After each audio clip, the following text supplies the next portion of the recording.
Professor Christoph Fuglesang, the director of the KTH Space Agency. Professor Fuglesang will share with you the experience of going to space, describing what research is being done on the International Space Station today. You're going to hear about the many benefits of space flight from the thousands of satellites around Earth, providing a tremendously important infrastructure for better life on Earth and for future space exploration to the Moon, Mars, and even beyond. In this presentation, the requirements, challenges, and opportunities of the realm beyond our planet will be considered. Professor Fuglesang's talk is Spaceflight, Past, Current, and Future. Welcome.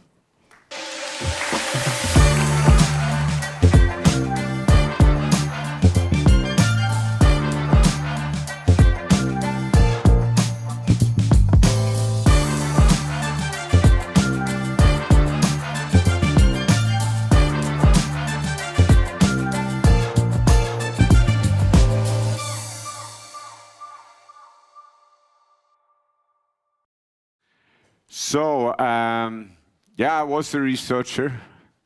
Maybe I'm still a researcher, but I was doing research at CERN in fundamental physics, high energy physics, particle physics in Swedish.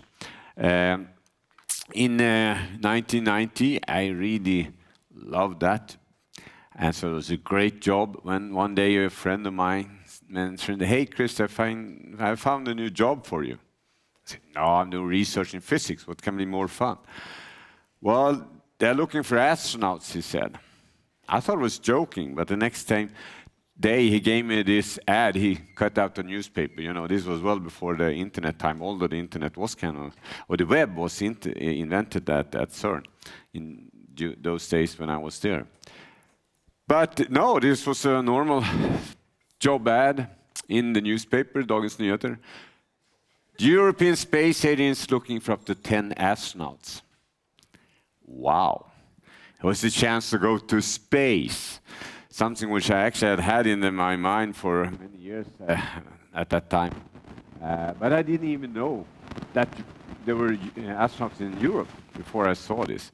So I decided, okay, I will work hard here for a good application. Was apparently good enough. I was invited for interviews and tests, medical tests, psychological tests, more interviews. Actually, the process lasted for 2 years. You know, that was in June 1990. I got a telephone call the 15th of May, I still remember the day. 92, I said, okay, you have become one of Europe's only 6 new astronauts. And then things was to move fast. Already 2 weeks later, 1st of June, they wanted me to start working at Cologne, at the European Astronaut Center in Cologne, Germany. And the first thing almost I was told was, hey, by the way, you probably have to go to Russia soon. But if you know your history well, that was during the time when the Soviet Union kind of collapsed and Russia came up and inherited the Soviet Union space program. And the West wanted to help Russia, and it was also a kind of opportunity and not so expensive to work with them. We hoped they would become a democracy. We know that failed now. But sure enough, a year later, I was sent to Russia. And I was to train to fly with that capsule Soyuz to the then Russian space station Mir. And it was a lot of training things like here, learn how to jump out of the space capsule if it lands in the water with your spacesuit on. Those things were not the really hard ones. That was the language. Everything was in Russian.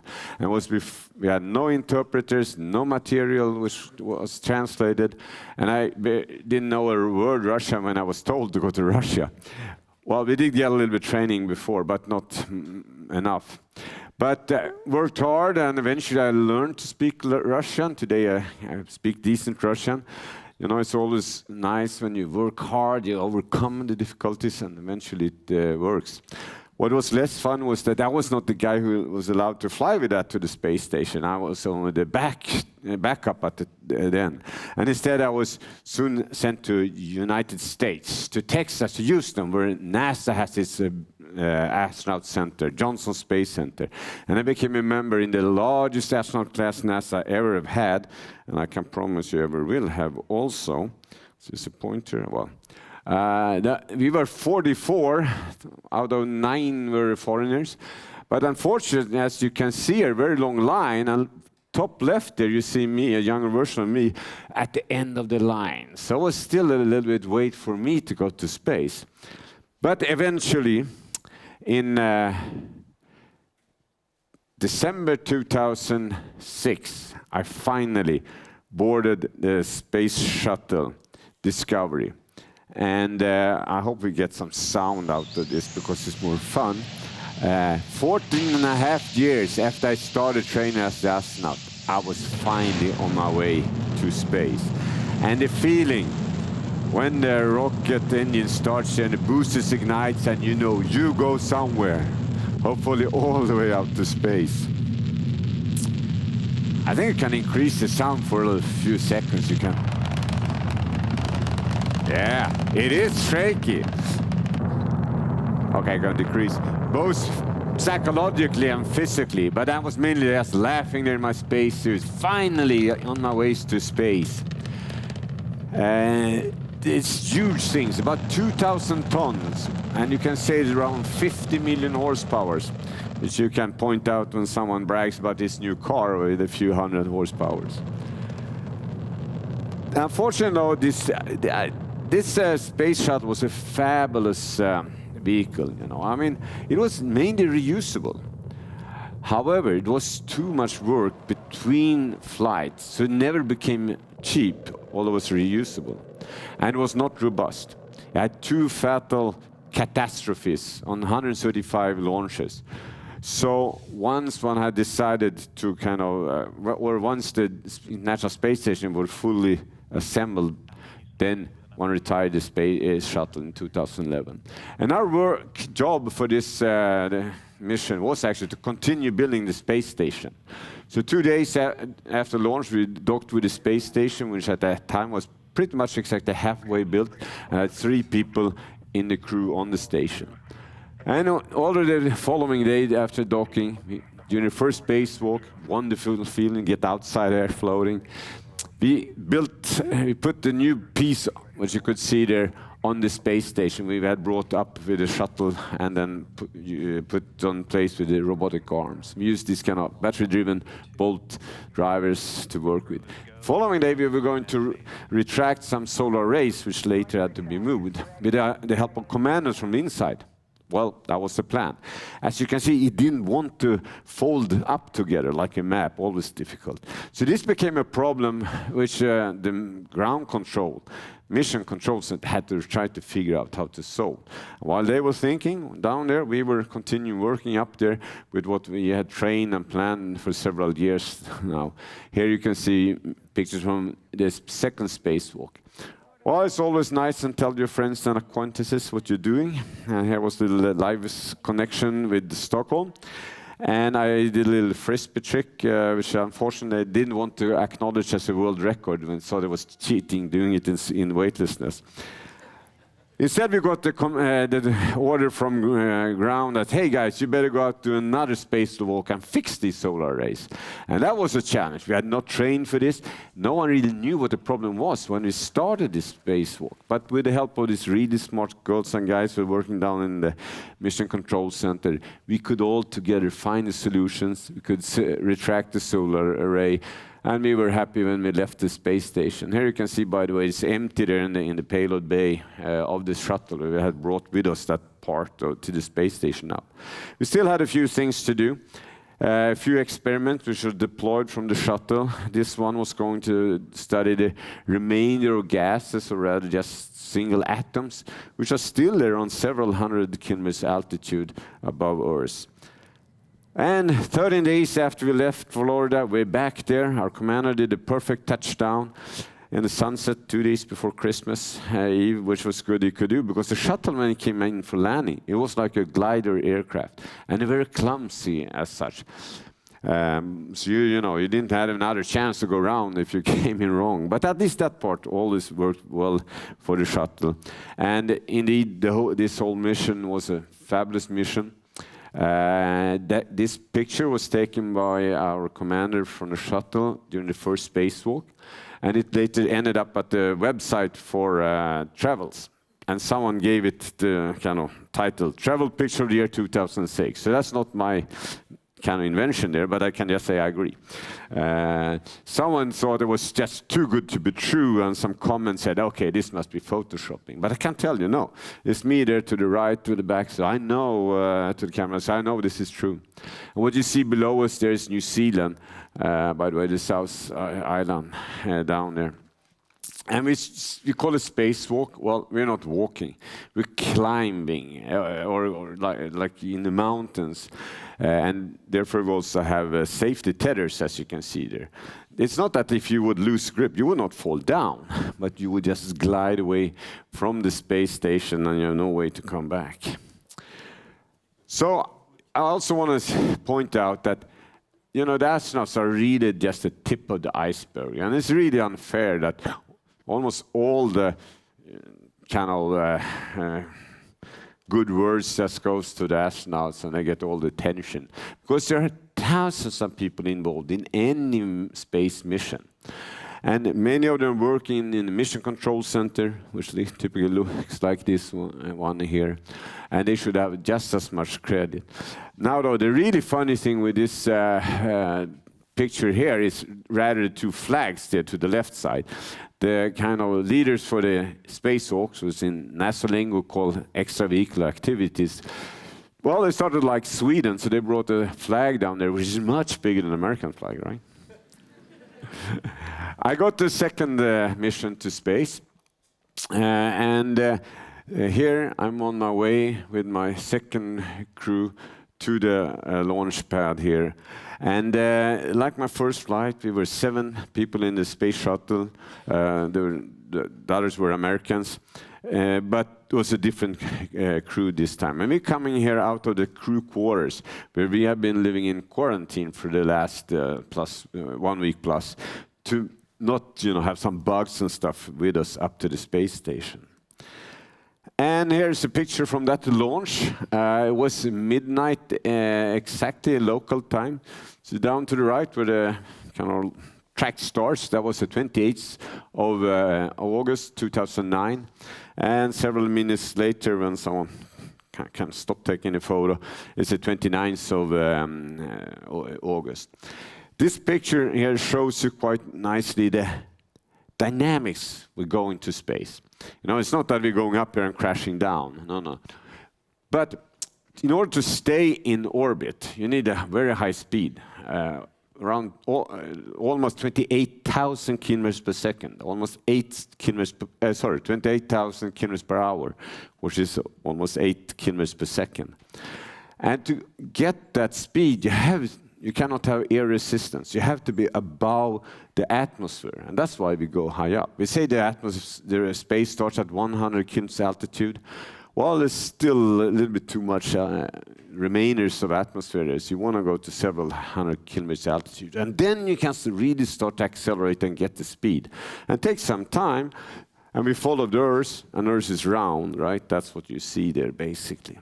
Well, this mission also went to the International Space Station, which at the time then was almost fully assembled. And this is how it looked when I left it from the second and probably last time I saw it with my own eyes. It was a really fabulous kind of feeling to be part of this.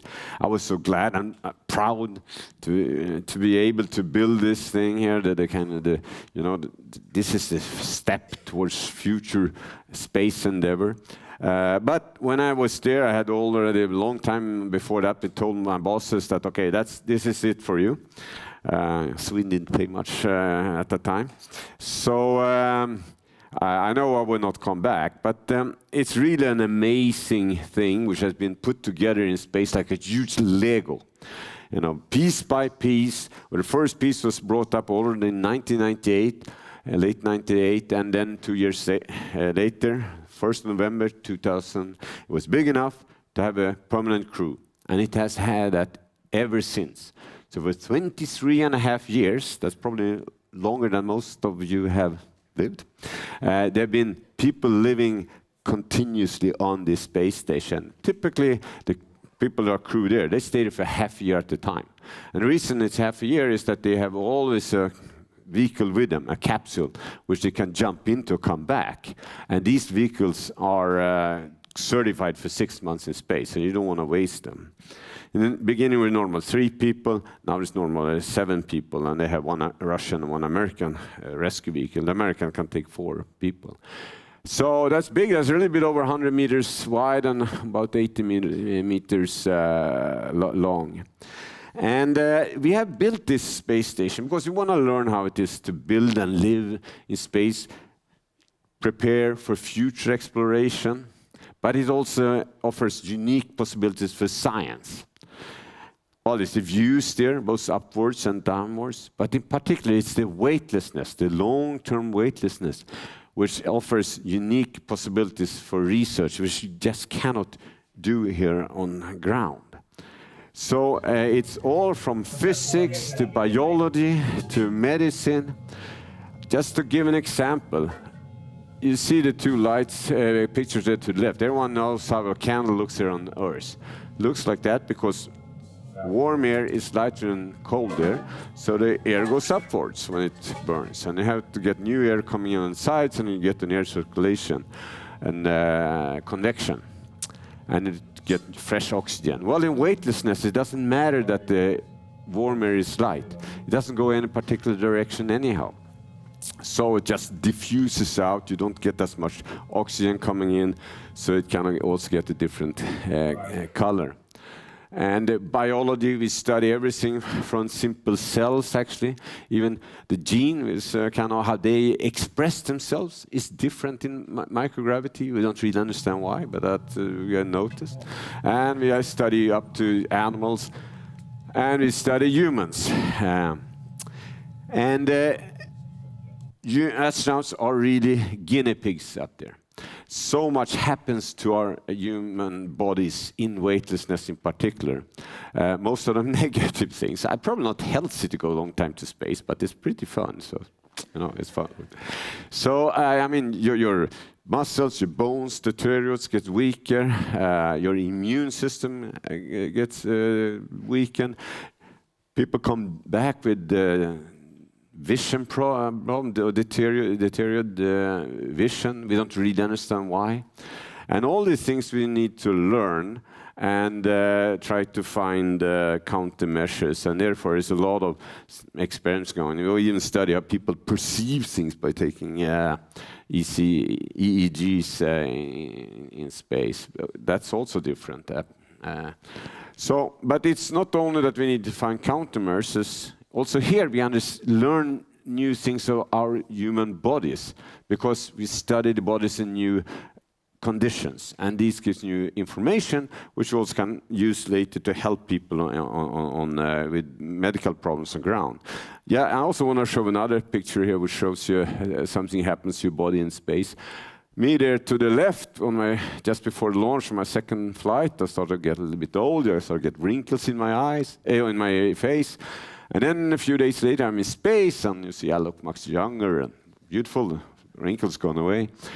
Well, the reason for this is that here on Earth, the kind of weight pulls down your body fluids in the legs.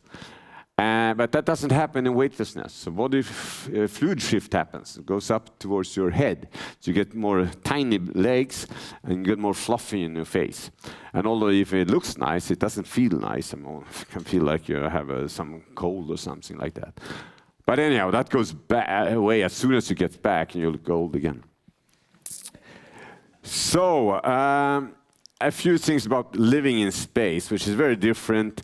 And also, we kind of important to conserve resources because after all, it's kind of expensive to launch things to space. And but you know, if you just have energy, you can conserve and recycle a lot. And I always like to brag about that on the space station. We have 100% green energy, 100% green electricity. It's all from the big solar arrays.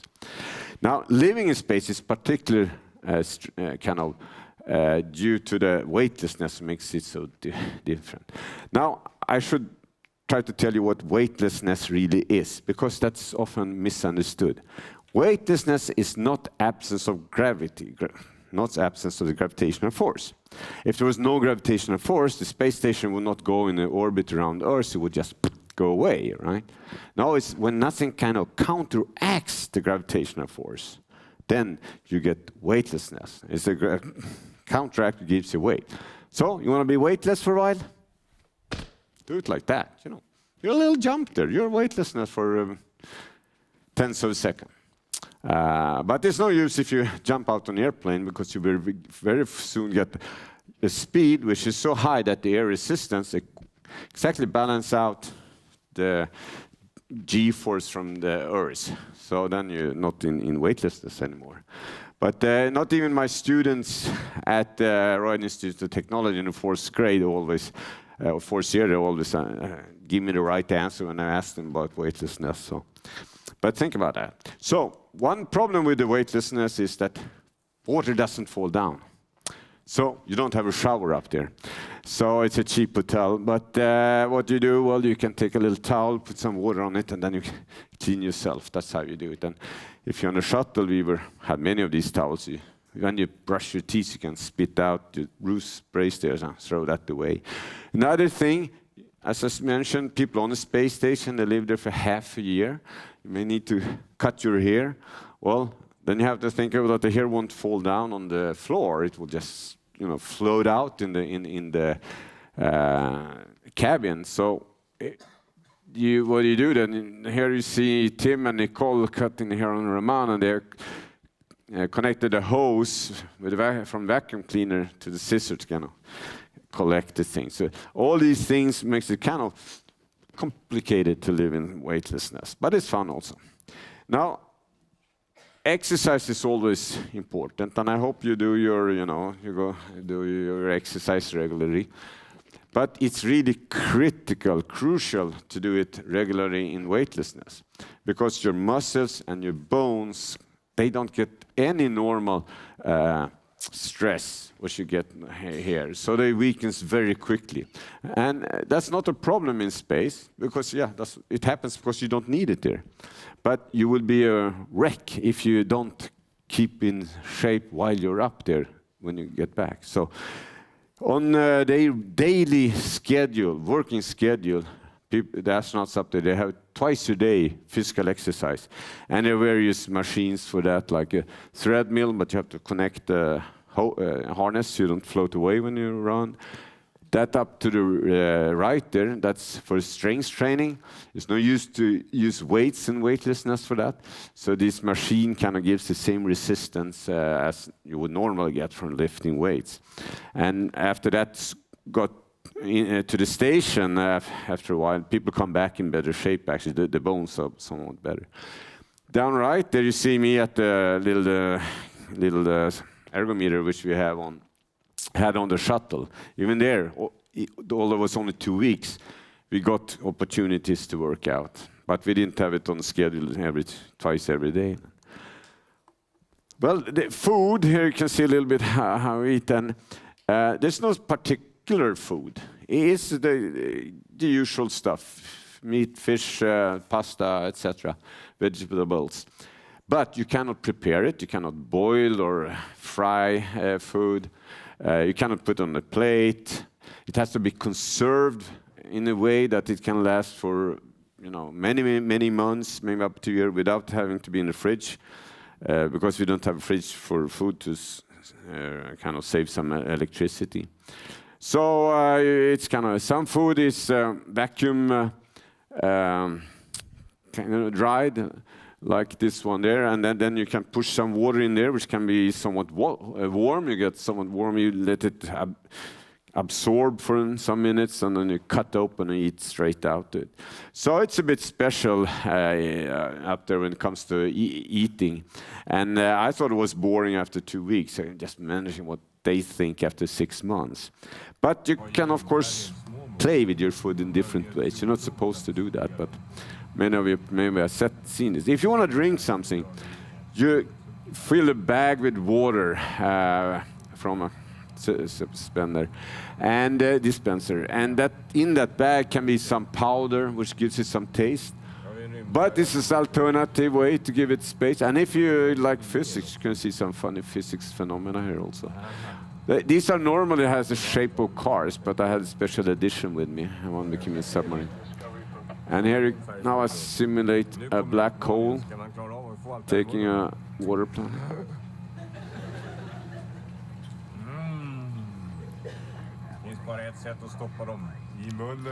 Well, yeah, if you're from Sweden and you have some ages back, you recognize that. But as I said, we want to try to, reuse the resources smart up there. So what we're doing, we have developed a life support system, which is kind of trying to be sustainable and recircle as much as possible. And this is also for future development for the future. The further you go away, the less, the harder it will be to, send things from Earth. So I'm not going to go to detail here, but basically, you eat and you drink, and the water comes out. The water comes out from sweating and breathing, and also from the urines. Up to 95% of that can be reused. The water which goes up from your back, so it's the shit, we are not able today to reuse, so that we have to throw away. The carbon dioxide which we exhale, we breathe in oxygen, we exhale carbon dioxide. 40% of that we can also reuse with the chemical ways. Actually, you get the carbon dioxide, you got some water, you can get methane and oxygen. And the methane you throw away, but in the future, you can use that for rocket fuels if you do this on the moon or Mars, for example. But you have to bring your hydrogen somehow for that. Now, so this is pretty advanced system on ISS. And sometimes it breaks, and that's a kind of problem. But what you see here is one of my classmates, actually, Jeff Millions.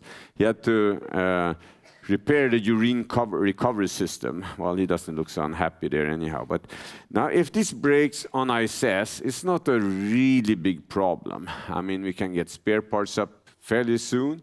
Or if it's really bad, yeah, you jump into your kind of rescue capsule and you get back.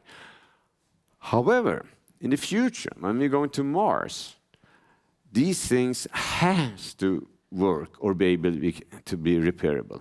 With today's rocket technology, it will take at least 1.5 years way and back. And once you kind of got an acceleration and started to fly towards Mars, you cannot come back until you've gone around Mars and come back. So it's really critical that these things works. And to me, this is one of the bottlenecks still before we can send humans to Mars. But we are then doing some research to kind of see how can we do better. And one way to do better is that instead of bringing every single spare part, well, you bring just the material and make the spare parts. And if you can make it through modern methods, 3D printing or additive manufacturing, it's also called, that's better. That's difficult to do in weightlessness because normally you do it using the help of the gravity, but this is one of many things we are kind of working on. In addition to the weightlessness, just floating around, really fun, the other really exceptional thing being in space is the views on Earth. Not very far away. The space station's around 400 kilometers altitude. I was at 360. But still the views are amazing. And it takes only 90 minutes to make one orbit around Earth. So you always see new things. And you made one orbit, Earth itself has turned a bit. And People take photos, amazing number of photos, and NASA actually put all the photos astronauts take on Earth on a website, which is open. You just go look for it, and you can put in Lund or wherever you're living, and you get many hits. And now, another thing we should see up there is how thin and fragile the atmosphere looks like. So this nice photo was taken from the shuttle. You can see the rudder of the shuttle there. Up is the Earth, and down is space. And that thin colored line, that's our whole atmosphere, about 100 kilometers thick. And only 5%, 5 kilometers closest to Earth, that's where we have enough oxygen for us humans to live. Most animals also, by the way, without the spacesuit or a spacecraft.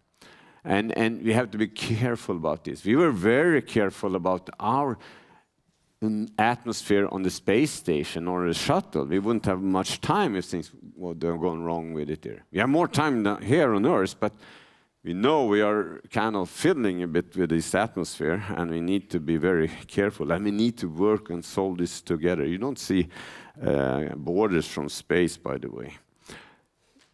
The other thing which really makes you kind of sentiment, really get nice feelings you see from space is your home, your own home.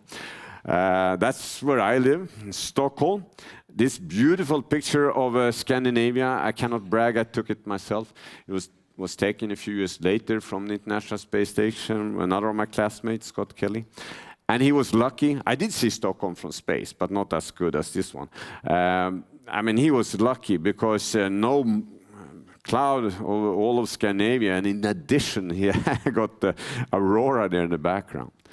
But after some space adventures, I'm now back in Stockholm, where I work as a professor in space travel, or astronautics. And I work with mainly human spaceflight still, but also a lot of other things. And what I want to tell you now, that all of course, for me and many others, the human spaceflights are most inspiring and interesting. But what space is giving us is really an enormous infrastructure for a much better life here on Earth. And we are using it daily, all the time. Space services is becoming a natural part of everything we're doing on Earth today. And everyone should realize this, that it's really getting part of our lives here, like we are using internet more or less. I mean, it's for communication, observation of Earth, that helps us getting better weather forecast, navigation. Who uses a map anymore and a compass? Do you even know how to use them? I mean, you just type in here we're going, and haha, you go somewhere. How does it work? Well, it works with the help of satellites who send extremely precise time signals. That's how it works. And these time signals are also for free. So they are used for a lot of time synchronization in the systems, like banking and electrical power distributions. And of course, it's the research and the inspiration with space. Never underestimate that factor. So, but it's all the satellites out there, and the number of satellites are increasing exponentially. Every 2 years, the number of satellites has been doubled for the last 10 years, something. One of my astronaut colleagues actually pointed that out, and he called the Moore's law of satellites now. And they're huge, big like buses, and small like this. And yeah, it's a real size satellite. They're a 3D plastic copy of a student satellite we're building at KTH. That was a student at the time. He's now working for a space company. You can do so much up there. And when you start to combine all the data which are taken with modern AI and machine learning algorithms, it gets very powerful. This is just for a kind of interesting thing. So a company, Maxar, has many observation satellites. They train the system to automatically find elephants on the steppes in Africa, and this kind of hopefully can help also maybe to counteract poachers and things like that. But the It's also mainly just a fantasy who limits how much we can do with the data from space. The key, though, is the new launchers. So it becomes so much cheaper to send satellite to space because now there are reusable rockets which are cheap, thanks to SpaceX and Elon Musk. This thing over there, which is first stage coming back, they launch about 2 to 3 rockets per week now. This year they're aiming to almost 150 launches. That has gotten the price down by a factor 10, but Elon Musk and SpaceX are not happy enough. That's up to the right, the Starship, which would get the price down with another order of magnitude, maybe even 2 orders of magnitude. And then it's open up so many new possibilities what we can do in space, because the kind of bottleneck when it comes to price has mainly been the launch price. And new players are coming in, like Sweden, and by the way, even Norway. So both Sweden and Norway are developing launch sites up in the very far north. Here in Sweden, we have S-Range, where the infrastructure is ready to launch small rockets. But we don't have any rockets yet. That's a problem. Well, soon. Just want to mention that that's interesting enough. There's actually a Swedish startup company called Python Space. Must admit I'm actually involved a bit in them. Tina and Tom Sjögren, explorers and also inventors, I would say, who are now developing their own rocket, which is the first start for future visions they have, actually even going to Mars, like Elon Musk has the vision. But that rocket would be perfect to have, and then they will be built. So there are facilities now outside Stockholm where they will build the first Swedish rocket. International Space Station, probably used until 2030. At least that's the plan. Then will be kind of brought down and burned up in the atmosphere. But then there will be other space stations. And I heard the latest was 7 companies who are working to kind of prepare for a new space station. But they do get some support from their space agents, I mean, in the US, the NASA, but not much. They have to put in their own money. And then they bet on that NASA, ESA, and others, plus a lot of private people, will use the space station. So that is the kind of future. They're becoming much more commercial, also human space flight. And here are some of the more kind of advanced ones. And these are not paper, PowerPoint stuff. They are building these now in their factories, and they say they might be able to send the first module up already next year, and they at least fully funded, they claim. Now, true, this is also part on kind of the story for Marcus Wandt, our second from Sweden who went to space. I also know that it was a Swedish-American lady, Jessica Meir, who flew 2019. But what I would say, Marcus and I, we come from Sweden also. And so he flew with his company Axiom, which is a private company, with a goal to build a new space station. In the meantime, sorry, it's misspelled, should be Axiom with an O there. They have a deal with NASA and with SpaceX that they can kind of sell journeys to the International Space Station for, not very cheap, but still. And here, Marcus Wandt had been selected as a ESA Spear astronaut in November 2022. And opportunity came up just a few months later. And Sweden, for once, was really on it, took it. And then he flew to ISS in January this year with a SpaceX capsule Crew Dragon to the International Space Station, where he stayed, and that was a then deal with NASA. But he was also an ESA astronaut, so he was kind of twice an ESA astronaut. So it was a very kind of let's say, complicated setup, but it shows that more and more private actions are coming into the human space flight also. The goal then, though, is to fly to the moon.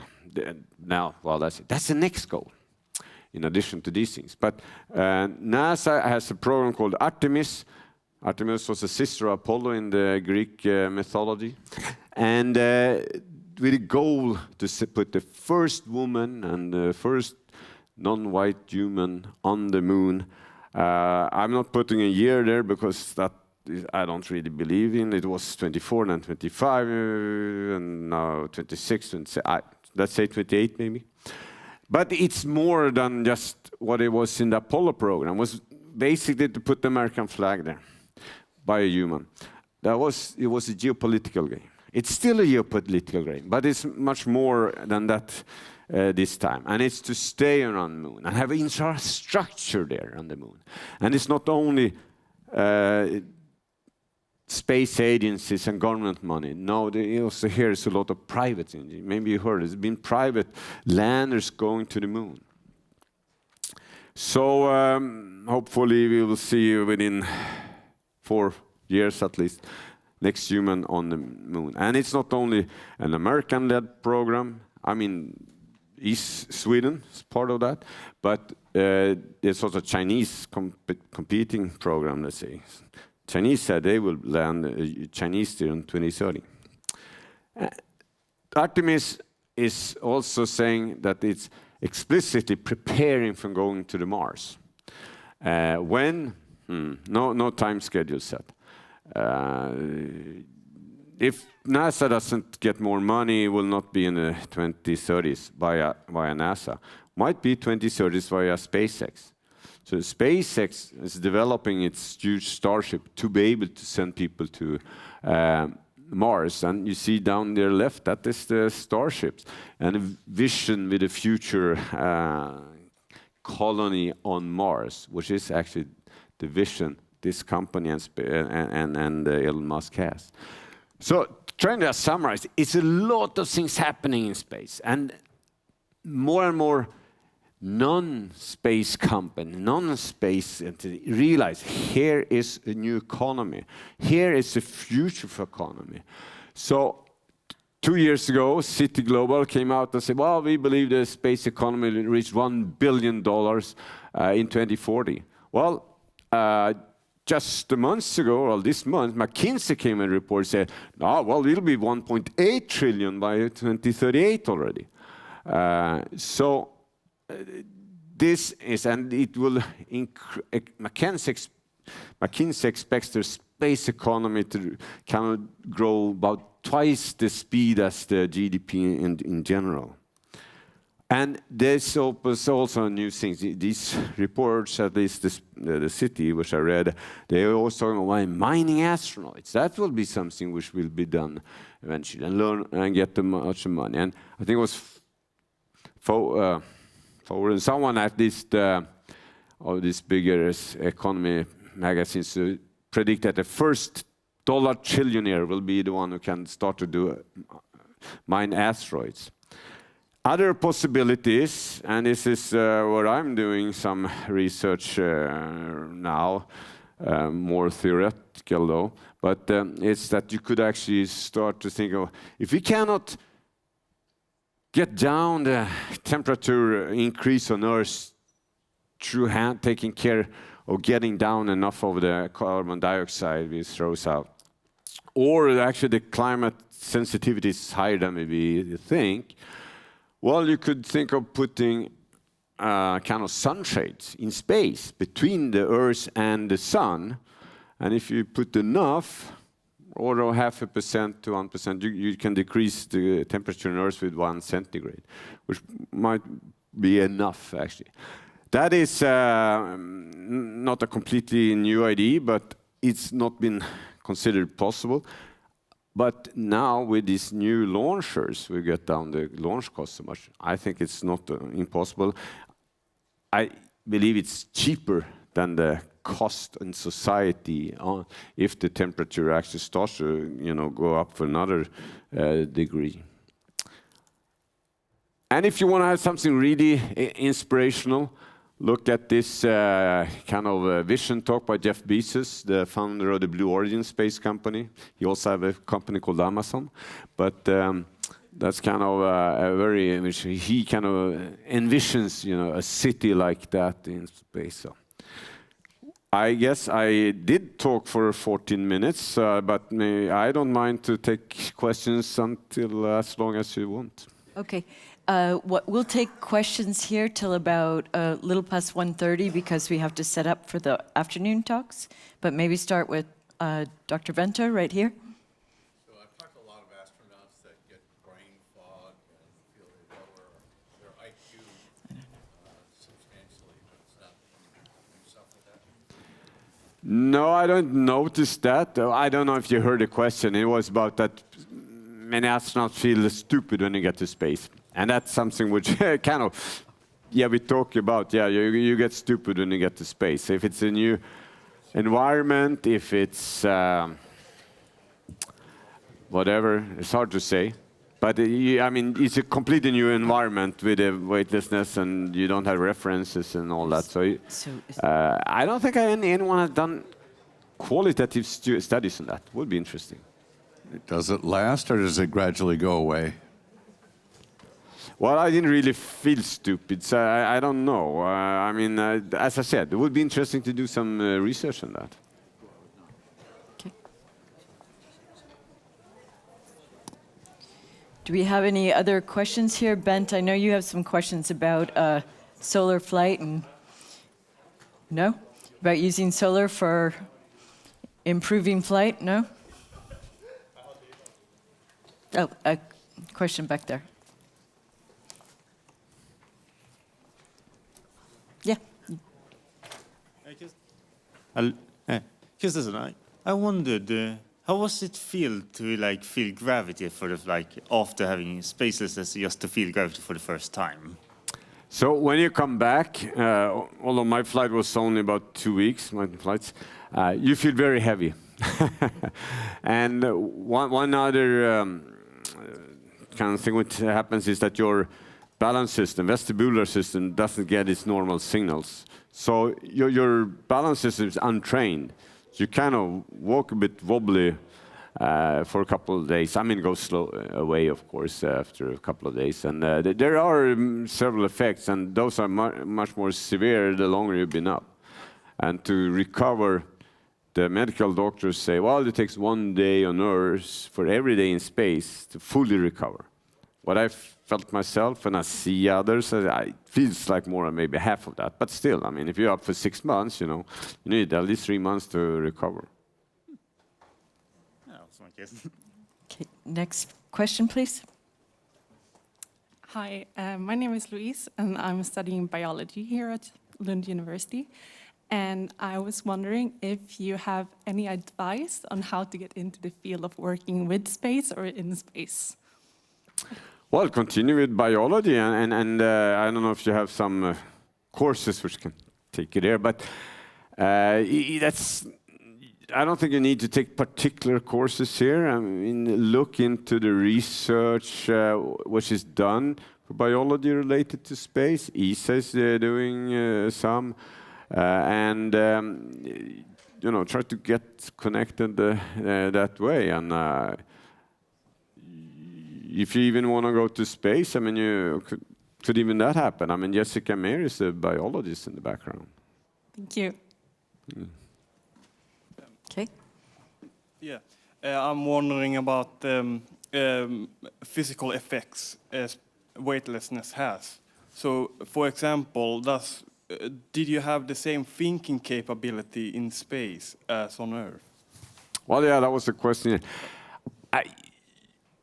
I did not notice that I was kind of slower or something like that. I know that people have been kind of saying anecdotally that, well, you get so much more stupid in space. Maybe certainly it's a very new environment and your brain needs to kind of, absorb all these new inputs and sort this out, which maybe takes some of your brain capacity away. But no, as I said, it would be really interesting to do some qualitative studies on that. I mean, I'm sure you could do that. Set up a IQ test and you do it regularly over time and see if there's a difference. Thank you. You can go next. Yes. So if you like mathematics and physics, and I go to high school right now, and I would like to study like something with space in the future, which university program will give me a good opportunity in the future, do you think? Well, I'm biased, of course, because I'm a teacher and professor at KTH, where we do have, I think, a very good master program, aerospace. If you want to study space-related things earlier on, I mean, Lund Technical University, they do have a engineering program, even on the bachelor level for space engineering. But if you just, okay, in the future I want to work with space, you don't have to take these things. I mean, there were any kind of engineers is of interest in the future space industry. I mean, we need electricians, we need, hackers. We need people who can design mechanical things, everything. I mean, that's what I'm trying to say, that space is becoming part of everything. Thank you. Thank you. Next question, please. Oh, there's a question first with the mic over there. Professor, I was thinking about the ever-growing problem of the space waste, and if you maybe have some insights on how we could fix this problem. Thank you. Did you say spacers or space debris? The space debris. The space debris. So it's true. More and more stuff kind of gets in orbit, and there is a concern that eventually reach a point is called the Kessler syndrome, that there's so many that you exponentially start to, they collide so often that it just kind of increases exponentially. And the way to, first of all, it's good because everyone started to discuss this. And the first point we need to do is to have better regulations and agreements on how we put things there and how we can allow to put stuff there to make sure we don't put more there. For example, it used to be that if you put something there, it should be gone 25 years after it's not used anymore. Well, that's been now kind of said, okay, no, 5 years maximum. Maybe it should be even shorter. But it's not a law, so to say. I mean, it's not so easy to get agreements between all the countries when it comes to this. It should go UN, but that goes very slowly. And some countries, say, read China and Russia, they don't really want to agree with what West wants. The other thing is technical, that we should develop methods to take away at least some of the bigger parts. Because if the bigger parts collide, it creates so many. There are experimental missions which will soon be launched to start to develop these kind of methods. Okay, thank you. You're next. Okay, hello. Lagrange points are obviously very important, and there are so few of them, 5 to be specific. And I'm wondering what you think the future for Lagrange points are. Like, do you think they will be like space hubs or like pit stops, or do you think there will be conflicts between nations over Lagrange points, or how do you think that will develop in the future when, like, the importance of them really becomes clear? I do think there will be many want to put things there, so there will be some kind of hubs. But space is big, so you kind of have to. You can probably have many there if you have to agree to some extent how to kind of. But that's really what we're already doing now around Earth. That if someone has put a satellite in a certain orbit, you cannot put something there on the same orbit. There's some agreements. But I think that this risk of confrontation could rather come earlier on the moon. I just heard, I was very surprised when I heard it, I see if it's correct, or that if you put something on the moon, basically you can claim that, okay, everything around 50 kilometers around me, radius. You cannot put anything there because then you disturb me here. So now I claim this area. So you think there will be a race for nations going around putting down a flag and claiming 50 To kilometers some of extent, radius? yes. Okay. And To some extent, yes. what points of the moon do you think will be most contested? Well, it will be the South Pole, because the South Pole has a very good location, and it's a kind of particular one. I mean, you can have sunlight all the time on crater rims, so you have solar rays and electricity all the time, and it seems like there's more water available. So therefore, many want to go there. Then, of course, if someone find a mine somewhere, or some, a very, very valuable resource somewhere on the moon, then but then you probably are there and you say, this is mine, I don't know. Yeah, okay. Thank you. Next question over there. Hello, Professor Fuglesang. It's nice to see you in real life. My name is Niels. I'm a PhD in biochemistry. But my question was, if I understand correctly, from the picture with the 44 astronauts waiting to be sent up, would you say that it's, is it not coincidence, but if you really fight for becoming an astronaut, being sent up there, is that a viable route, or is it more just coincidences that you then took with both arms, and then did the stars align for you to be sent up? Was it a chance event, or was it something you really can consciously steer? So the needle side, that is to be selected as astronaut, to start to train as an astronaut. And once you've been selected, yeah, then you can be pretty sure. Not everybody, but almost everybody gets to space sooner or later. It's just a waiting. But to be selected, yeah, there's a lot of the luck factor in there, for sure. I mean, you have to have the right background and all these things, but then, as you said, the stars has to align. You have to be the kind of right person at the right time, at the right place. For example, at the time, Sweden in '92 actually did pay decent amount of money to ESA. Very coincidentally, maybe, but 6 astronauts were selected at that time in '92, and those are exactly the 6 countries would pay most to ESA in relation to the populations. If that's a coincidence, I don't know. But and then Sweden stopped paying to the human space program, and things became a little bit harder for me. Thank you. Okay. One more question. Could you pass the mic there? I'm sure the experiment's been done, but is it possible to get pregnant in space, and has anybody done it? I don't think that experiment has been done, not even on animals yet. But I know there are discussions of doing some, what do you call it, fertilization of some even mammals, maybe, or maybe frogs, some animals in space, to start to understand what will happen. But humans will be a long time before it happens, I believe. Okay. Do we have any other questions?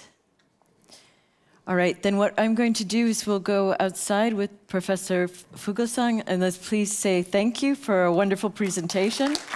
Well, thank you. Thanks for having me.